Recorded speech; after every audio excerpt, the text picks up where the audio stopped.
the District Governor of the Rotary International District 9212, Engineer Leonard Ithao, talking about water harvesting, taking advantage of the rains for future. Now, Engineer, you've talked about this for many years, about water. And in your job as a Rotarian, or rather in what you've been doing as a Rotarian, you've talked about the various communities that you've visited that have actually taken advantage of basics, and they have some sort of stability in their water supply. Give us more examples outside even Kenya. I found that the issue of drought subsists actually in our region. The boundaries are, I think, a figment of our imaginations. That if you go northward into South Sudan, into Ethiopia, eastwards into Somalia, you find the same. I think regions like in the west, Uganda, Western Kenya do have reasonable and more, slightly reliable rainfall. But in these other areas, the problem is there and it is persisting and requires now long-term, simple and pragmatic solution that will allow communities themselves to take control. I mentioned the Nakuru, we call it 6T water tanks project, because the community themselves are building these tanks with cement and sand, some reinforcement. So they've been organized into committees to do that. So it's a sustainable way, it's a low technology, but delivers a powerful result. The same with these sand dams. They're actually constructed with the community. They have to donate all the labor to bring it to fruition and also to maintain it later on. So you can see low technology that involves community, that provides the basic solution for them, is the sort of technology and the engineering that we need to apply now in a scalable way. That's where complexity comes in that you want to do now 10, 20, 100 of them. But to provide me with water, to provide me with basics, is actually to reinstate me to a position I should be. I think we all agree that to have possession of these things, basic education, everything, is a right of every citizen. And so to have it, it hasn't advanced me, my family, my community in any way. It has to be tied together with perhaps economic activities that allows me to have a positive, because that positive allows me to start giving direction to destiny, to the way my family, my community, my hope for my children and so on is mixed up together with this. So we found in Rotary that it's important that we reinstate communities to the level that they should be, either through water, which is one of the areas of focus. Rotary actually operates through 7 areas of focus, that mother and child have access to medical care around pregnancy and around childbirth and so on, that there's access to water and sanitation, the basics that a community needs, to do issues around the environment, because we know the desecration of the environment has a big impact in the uncertain rainfalls that we're having. So we have activities that reinstate a community, and then we forward them with economic empowerment. That's very important. Do you involve the government in this? Yes. We work together with government, together with leaders, community leaders, and so on. Rotary is a non-political, non-religious organization founded in 1905. It has over 1.4 million members worldwide in over 200 countries. We operate through clubs. We have 46,000 in the world. I am district governor of one of the units that covers 4 countries, as I said, Kenya, Ethiopia, South Sudan, Eritrea.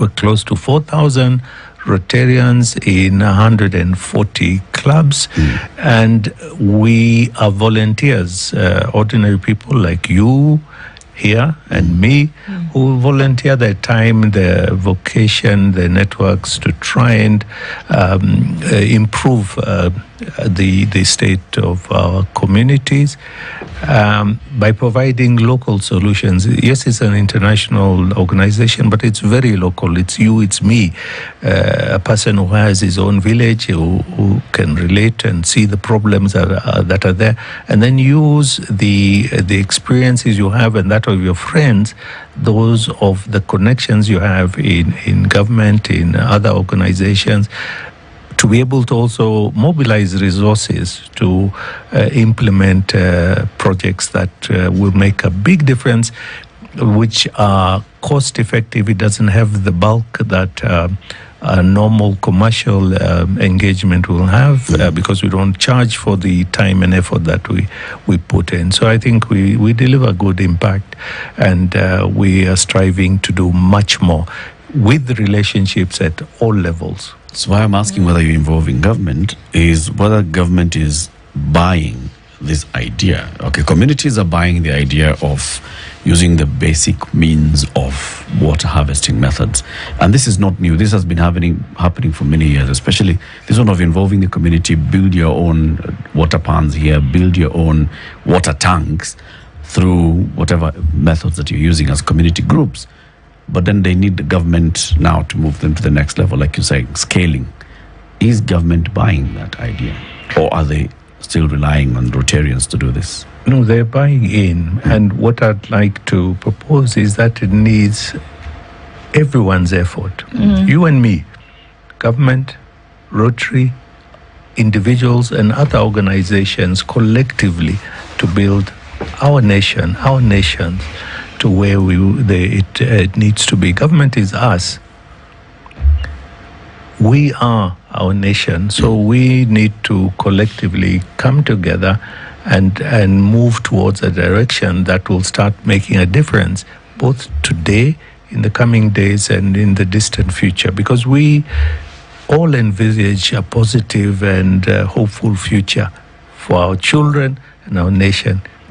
It requires action by each and every one of us. You know, the biggest fear sometimes when we look at what we're calling community helpers, the Harambee spirit that we have in this country, is that because of its prevalence, what we then have seen over time is the reduced activities or involvement that the government has. It's like it gets to a point that the government seems to have determined that this is something that will be done. We look at it, we see it in the education sector, we see it in the health sector. So, whereas it is important that people take charge of their lives, but some of these things, if you look at the various ministries that we actually have, ministries exist and are funded to exist. And they're funded to exist so that whatever docket they have is they're supposed to use those resources to ensure that the citizens of the country, who are the taxpayers, actually benefit. So, some of the questions we ask is that, yes, when we hear of money allocated for such things, and something very fundamental as what you're discussing, we are told is done, then we ask, okay, where is it exactly? And the where is it question normally comes, the best response probably is a blank stare. You looked at it and said, well, you know, we are in the process of, and the moment you hear we're in the process of, you know very well that perhaps a little less than what you're being told is what has been done. Now, that's the problem. Because, as you put it, these are not expensive things. These are they're not mind-boggling amounts. So why aren't they done? Like, for instance, water pans. They are not difficult to construct. And place where they've been constructed, they've changed lives. So why? Yeah, why?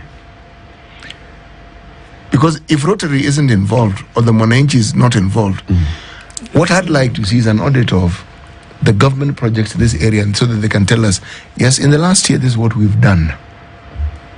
We've done it in this area, we've done it with this area. One reads about them. It's not that they don't exist. But the conversation is more around the community projects and what communities have done.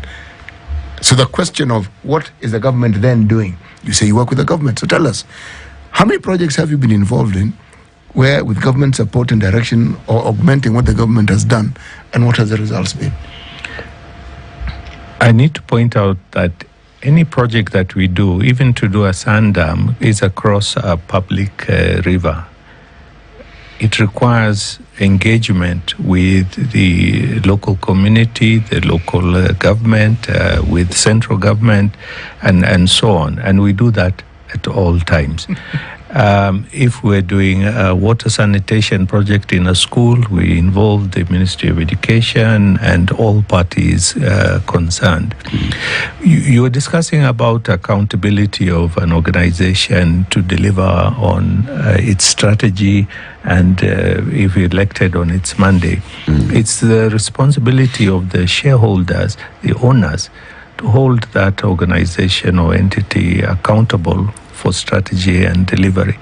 I am accountable to my membership, to Rotary International, to deliver on that. And I think you mentioned that right at the beginning. So it's important for citizens to hold their local and central government accountable to ensure that there's delivery. But remember, the totality of resources available are not enough.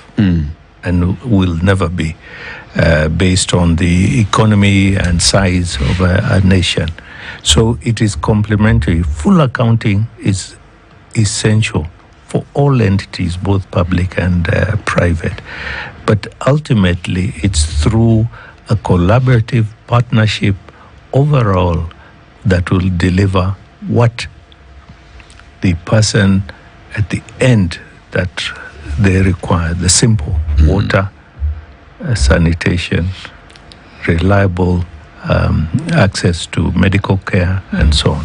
I'm really of the belief that whether it's a small scale or a large scale, if we really wanted to have something done, we would.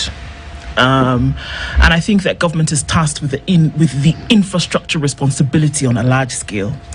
And that when we do not see that kind of activity, then we have a beeline direct to the kind of thinking of how we value certain things, and that we have not seen this kind of infrastructure taking place for decades shows that there's no interest to have it done. It's going to be very difficult to convince me or anybody otherwise. If we wanted to have it done, if governments in Kenya, in other parts of the continent, in Nigeria, in Ghana, wanted to have it done, we would see it being done. And it's very simple. That we have countries on this planet, not on another one, this same globe, who with a minimal source of water, no flooding, have been able to dam water that has come in trickles. They're here on the planet because they understand the need of the people and that they can apply that thought and it becomes action and that people then thrive. So we can talk about the science and we can talk about everything behind it, but then to me it's very clear that we don't see the action because we have not applied a priority to it. If we want to, the money can be found. If we want to, the infrastructure can be found. If we want to, the human resource can be found. So for me, it's a matter of will. And then the question becomes, where will this will come from? And until that happens, we'll continue dancing around the same thing. Rotary will continue doing what they can do. Red Cross will do what they can do. The community sitting in El Bagan will do what they can do. But if you want to see huge infrastructure development for things like this, where there are tons and tons of water, imagine in 3 weeks that are running off, the infrastructure that we are talking about that is necessary for that to have should have been built years ago. But it's not, because it's not a priority. And until and unless those things become a priority, we're going to be doing the same dance, unfortunately. And at some point, the shoes will wear out. So for me, it's a matter of will, Well, it's not for lack of expertise or knowledge. Let me turn that round on all of you by proposing another approach that through your example, through your actions, however small, but sufficiently persistent, the results obvious, that attention will be received and that others will join in to follow suit and that we start having peoples coming together, governments coming together to emulate and copy solutions that have come out. I don't believe that giving up is an option that we have for ourselves and for our people. The option we have is to show by our own example that the activities, the innovations, the solutions that we're planting in our communities and sharing is working, and it's a workable alternative, and that it is one that others, both in government, in private sector, individuals, and so on, can come together. Because it's only by uniting the peoples in a community, in a country, to be like-minded about coming to solve very, very complex issues. It's not as simple as I've laid it out this morning. It's complex. And so to drive through that, to try and get a solution, the ultimate solution requires a collective energy, a collective hope, a positive hope that these things are achievable and doable. And I completely agree. But then we have to talk about if it's proven in a certain community, like the example you've given us, Nakuru, the 60 project. If it's proven to work in this community, for us to scale it and take it to other communities, you need something bigger. And a bigger vehicle, government is the best bigger vehicle.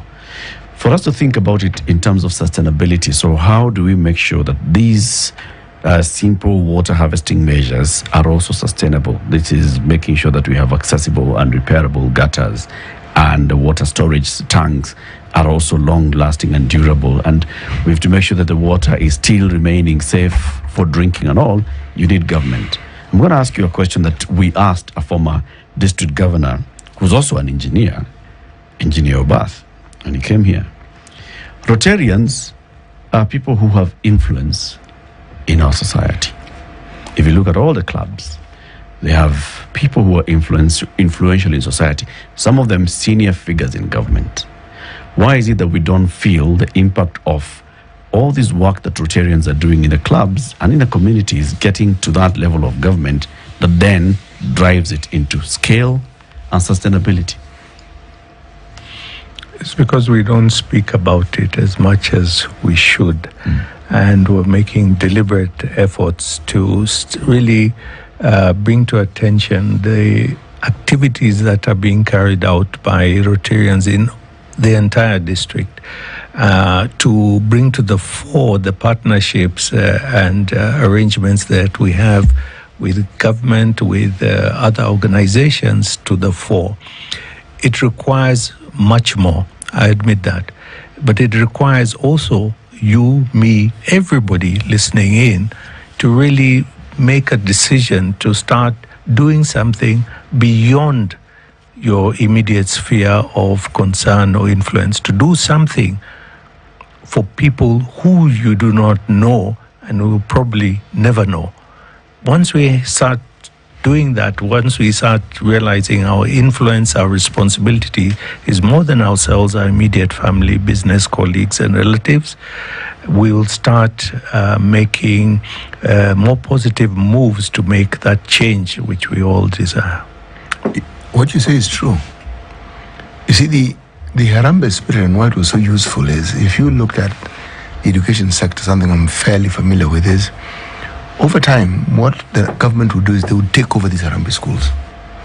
So they'd become government schools. So essentially, the self-efforts that communities made were rewarded. The schools were there, more facilities than the community could afford were added to them, and that's government participating.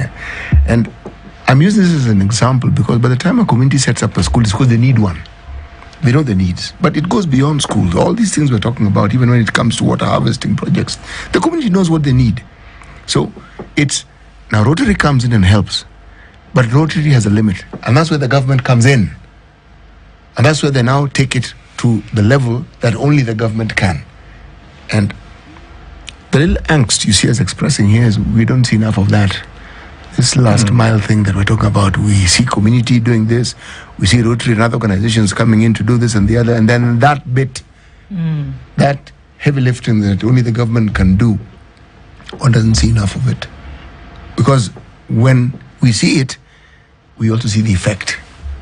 Now, the absence of that is what we often see. We say, but this could have been the conversation of why was this not done? Why is it not being seen? Because it wasn't done. That's why. Because if it had been, and the conversation would be different.